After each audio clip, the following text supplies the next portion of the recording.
Hello students, welcome to my channel. Today we all are going to continue to read the chapter first of English class 9 book movements. The chapter name is The Lost Child. So let's start to read. इससे पहली video में हमने यहाँ तक cover कर लिया था। अब इसके आगे से हम स्टार्ट करेंगे इस चैप्टर को रीड आउट करना। So let's start.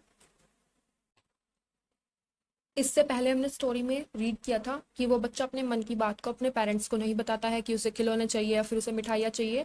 वो उनसे कुछ भी जाहिर नहीं करता है, लेकिन था तो वो एक बच्चा ही, तो इसलिए वो उसके बाद बहुत ज़्यादा बेचैन हो उठता है। वो अपना धैर्य, अपना संतोष खो बैठता है और बोल ही पड़ता है, क्या I want that toy, he pleaded. उसने अनुरोध किया कि मुझे वो खिलौना चाहिए। His father looked at him red eyed in his familiar tyrant way. तो उसके पिता ने उसकी तरफ गुस्से से और लाल घूरती हुई आंखों से उसकी तरफ देखा। His mother, melted by the free spirit of the day, was tender and giving him her finger to hold, said, "Look, child, what is before you." तो उसकी माँ ने उसे बहुत ही ज्यादा प्यार से कोमल स्वर में हमेशा की तरह, मतलब जब भी उसके पिता उस पर गुस्सा दिखाते थे, उसे हमेशा की तरह कोमल स्वर और निस्वार्थ भावना के साथ उसे अपनी उंगली देते हुए बोली कि देखो बच्चे, तुम्हारे नीचे क्या है, ताकि उसका वो मन बहला सके।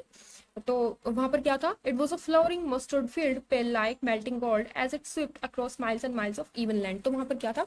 एक फूलों से भरा हुआ सरसों का खेत था, जो कि इवन लैंड, समतल भूमि पर, एक समान भूमि पर मीलों दर मील, माइल्स टू माइल्स पिघले हुए सोने की तरह फैला हुआ था।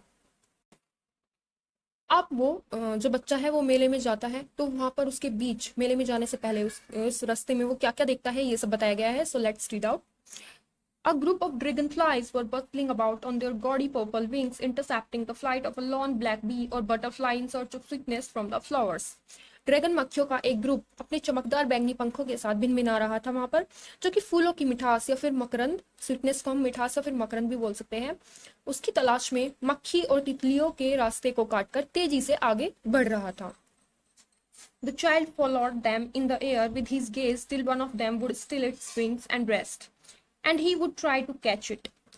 तो वह बच्चा उनमें से किसी एक पर अपनी नजर जमाकर देखता रहता है, और जब वह अपने पंखों को रेस्ट देने के लिए या फिर आराम करने के लिए बैठ जाती है, तो वो उसे पकड़ने की कोशिश करता है।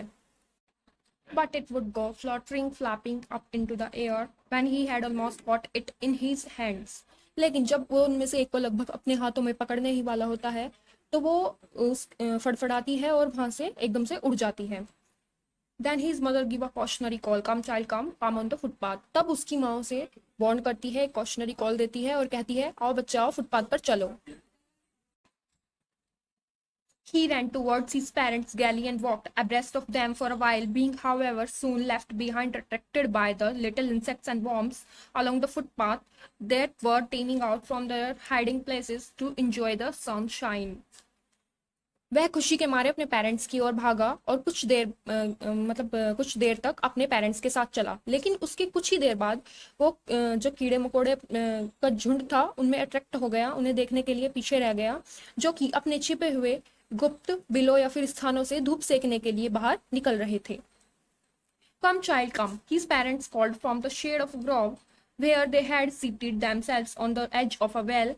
He ran towards them.